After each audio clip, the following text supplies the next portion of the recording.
LPU ప్లేస్మెంట్ల రికార్డులు సృష్టిస్తోంది. Final year student 2.5 కోట్ల ప్యాకేజ్ పొందుతున్నారు. 1700 మందికి పైగా ఎల్పియు స్టూడెంట్స్ 10 లక్షల నుంచి 2.5 కోట్ల ప్యాకేజెస్ పొందారు. విద్యా విప్లవం ప్రారంభమైంది లవ్లీ ప్రొఫెషనల్ యూనివర్సిటీలో. అబండాలు వేయటం, వ్యక్తిత్వ హననం చేయటం, ఆయనకి గుడ్డగాల్చి ఆయన మీద వేసి ఆ మరకను మేము కడుక్కునే విధంగా మమ్మల్ని మీరు ఆ విధమైన కార్యక్రమాల్లోకి నెట్టడం. ఇప్పుడు గుంటూరులో జరిగిన చీలి సింగయ్య గారి మరణం కూడా ఓ దురదృష్టకరమైన సంఘటనగా, ఓ పేదవాడైన దళితుడు మరణిస్తే జగన్మోహన్ రెడ్డి గారి మీద అభిమానంతో ఓ అభిమానిగా ఆ ర్యాలీకి వస్తే, ఆ ర్యాలీలో ఆయన మరణిస్తే దుఃఖసాగరంలో నా కుటుంబానికి నువ్వు ఓదార్చావా? నీకు బాధ్యత లేదా? ఈ రాష్ట్రానికి మీరు ముఖ్యమంత్రి కాదా? కేవలం తెలుగుదేశం పార్టీ కార్యకర్తలకు మాత్రమే మీరు ముఖ్యమంత్రి? లేకపోతే నారా చంద్రబాబు నాయుడు గారి కడుపును పుట్టిన లోకేష్ గారికి మాత్రమే మీరు ముఖ్యమంత్రి? మీ ఎమ్మెల్యేలకు మాత్రమే మీరు ముఖ్యమంత్రి? మీ ఎంపీలకు మాత్రమే మీరు ముఖ్యమంత్రి? లేకపోతే నీ అనునాయులైన గుత్తేదారులు, కాంట్రాక్టర్లు, అమరావతి నిర్మాణంలో భాగస్వాములైన నీ బినామీ కంపెనీలకు మాత్రమే మీరు ముఖ్యమంత్రి? చీలి చెంగయ్యకి నువ్వు ముఖ్యమంత్రి కాదా? మీరు ఏమంటారండి? ఆ వీడియో చూడండి. వాడు వీడని మరణించిన ఒక వ్యక్తిని, పేదవాడైతే ఎన్టీఆర్ అయితే అండి, ఎవరైతే మరణిస్తే మరణించిన వ్యక్తికి గౌరవం దక్కతాయి సమాజంలో? నీ నోట్లో నుంచి వాడు అంటావు, కుక్కపిల్ల అంటావు.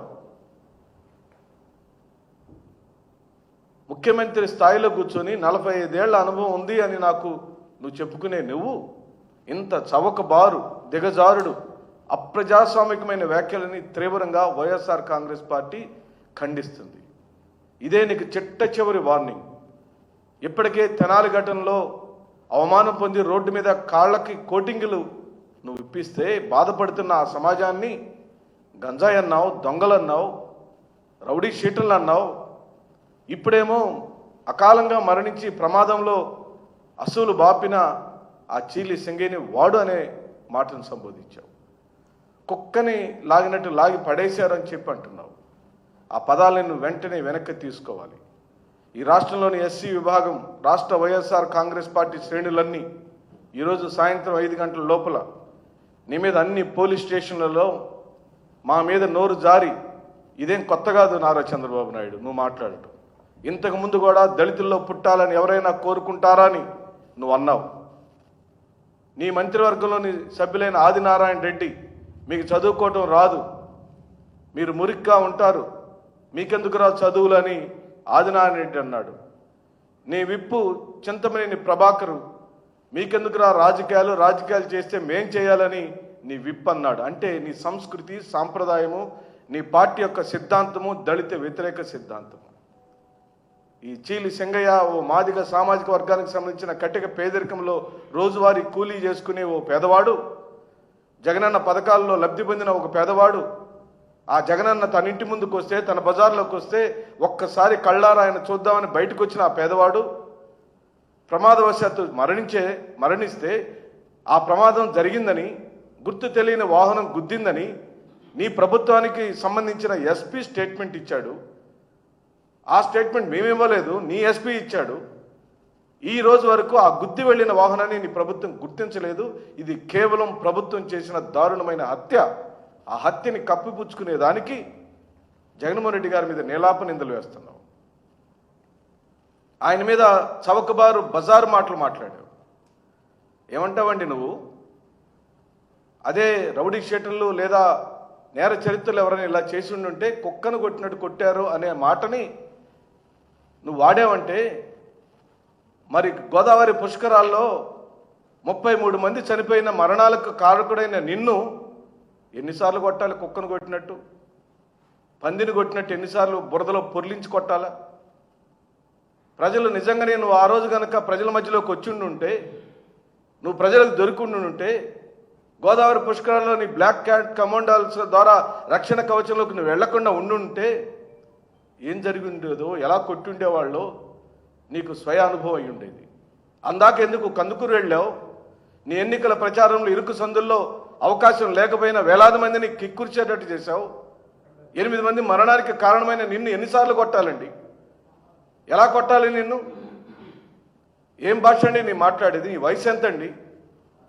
78 ఏళ్ల వయసు కురువృద్ధుడైన మీరు రామకృష్ణ అనుకుంటూ ఇంట్లో కూర్చొని ఈ రాష్ట్రానికి వచ్చిన అవకాశాన్ని సద్వినియోగం చేసుకోవాల్సిన మీరు నీచ రాజకీయాలకు, దిగజారుడు రాజకీయాలకు నోరుని ఎట్టబడితే అట్టగా వాడటం, నోటికి వచ్చినట్టు మాట్లాడటం, బండ బూతులు మాట్లాడటం, పిచ్చి వాగుడు వాగటం, మీ పైచాచికత్వాన్ని, మీ చేతగానితనాన్ని, ప్రజలకు ఇచ్చిన హామీని ఒక్క హామీని కూడా నెరవేర్చని మీరు, దారుణంగా ముఖ్యమంత్రి స్థానంలో విఫలమైన మీరు మీ కుమారుని కూడా అదే పందాల్లో నడిపిస్తున్నారు. ఏ క్షుద్ర రాజకీయాలు మీరు నమ్మారు? ఏ చౌకబారు రాజకీయాలు మీ జీవితంలో మీరు నమ్మారు?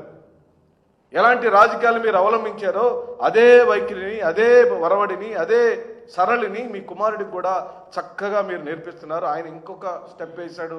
నిన్న పొన్నూరులో దారుణాతి దారుణంగా మా సర్పంచ్ని నడి రోడ్డు మీద తలకాయ పగలగొడుతూ చంపుతుంటే ఏంటండి నీ ప్రభుత్వం? ఏమైంది నీ ప్రభుత్వం? నీ ప్రభుత్వంలో లా అండ్ ఆర్డర్ ఉందా? నీ ప్రభుత్వంలో ఇతర పార్టీల కార్యకర్తలకు రక్షణ ఉందా? ఇదేనా నువ్వు నేర్చుకుంది, నువ్వు నేర్పిస్తుంది? ఈ 45 సంవత్సరాల నీ ఇండస్ట్రీ అనుభవాన్ని నువ్వు మాట్లాడే మాటలు ఒకసారి చూడండి. ఈ రాష్ట్ర ప్రజలారా వినండి. ఇదేనా ఈ రాష్ట్ర ముఖ్యమంత్రి మాట్లాడే మాటలు? ఇదేనా 78 ఏళ్ల కురువృద్ధుడైన చంద్రబాబు నాయుడు గారు మాట్లాడే మాటలు? ఓ మాజీ ముఖ్యమంత్రి వైఎస్ జగన్మోహన్ రెడ్డి గారిని ఉద్దేశిస్తూ కుక్కను కొట్టినట్టు కొట్టాలనే మాటలను తీవ్రంగా వైఎస్ఆర్ కాంగ్రెస్ పార్టీ ఖండిస్తుంది. ఇది మీరు ఆపాలి. మేము మాట్లాడినప్పుడు మీ మాటకు బదులు చెప్తేనేమో ఆ మాటలు మాత్రమే ప్రజల్లోకి తీసుకెళ్లే మీరు ఈ మాటలు ఏమని చెప్పాలి? ఓ దళితుడు చనిపోతే కుక్కని ఈడ్చి పక్కన పడేశారని దళితుడిని అంటావు. ఓ మాజీ ముఖ్యమంత్రిని పట్టుకొని కుక్కను కొట్టినట్టు కొట్టాలని చెప్పి మాజీ ముఖ్యమంత్రిని అంటావు. మరి ఇన్ని మరణాలకు విజయవాడలో ఘాట్లో చనిపోయిన పడవ ప్రమాదంలో చనిపోతే ఆ కుటుంబాలు నిన్ను ఎన్నిసార్లు కొట్టాలండి? నిన్నెలా కొట్టాలి? పందిని కొట్టినట్టు కొట్టాలా? కుక్కను కొట్టినట్టు కొట్టాలా? ఎలా కొట్టాలి? ఇదేనా న్యాయం? ఏం భాష మాకు రాదనుకుంటున్నారా?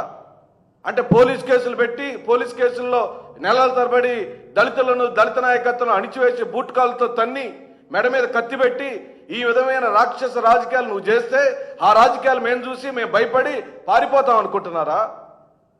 అలా పారిపోయేదానికి మేము నేర్చుకున్నటువంటి పోరాట శైలి మీ స్కూల్ కాదండి, అది వైఎస్ జగన్మోహన్ రెడ్డి గారి స్కూల్. వైఎస్ జగన్మోహన్ రెడ్డి గారి స్కూల్లో ఏమండి మీకు ఒకసారి నేను గుర్తు చేస్తున్నా. జగన్మోహన్ రెడ్డి యొక్క రాజకీయ ప్రయాణం మొదలైందే పరామర్శ, సేవాగుణం, సేవా తాత్పర్యం. మీరు అంటున్నారు నిన్న, అదే నేను కనుక ఉంటే కారు ఆపేవాడిని, ఆ శవాన్ని అవసరమైతే అంబులెన్స్లు ఎక్కించేవాడిని, నేను పంపించేవాడిని అన్నారు. ఏమంటే నేనేం అడగట్లా. ఒక్క ఉదాహరణ వీడియో విట్నెస్తో మీరు చేసినట్లుగా మీరు రోడ్డు మీద వెళుతుంటే ఏదైనా ఒక ప్రమాదం జరిగితే మీరు ఆగి ఆ బాడీ దగ్గరికి మీరు వెళ్ళి దాన్ని 108లోకో లేకపోతే అంబులెన్స్లోకి ఎక్కించినట్టుగా చూపించండి చరిత్ర. ఈ రాష్ట్ర ప్రజలకు చూపించండి. కానీ వైఎస్ జగన్మోహన్ రెడ్డి గారు నిన్నగాక మొన్న ఈ మధ్య విజయవాడ ఫ్లైఓవర్ కింద ఒక ప్రమాదవశాత్తు ఒక మహిళ యాక్సిడెంట్ అయితే ఆమె దగ్గర ఆగాడు. మా ఎమ్మెల్సీ అరుణ్ కుమార్ గారిని వారికి జత చేశారు, హాస్పిటల్కి తీసుకెళ్లారు, ట్రీట్మెంట్ ఇప్పించారు, తిరిగి ఆ కుటుంబం బాగుండేటట్టు చూశారు.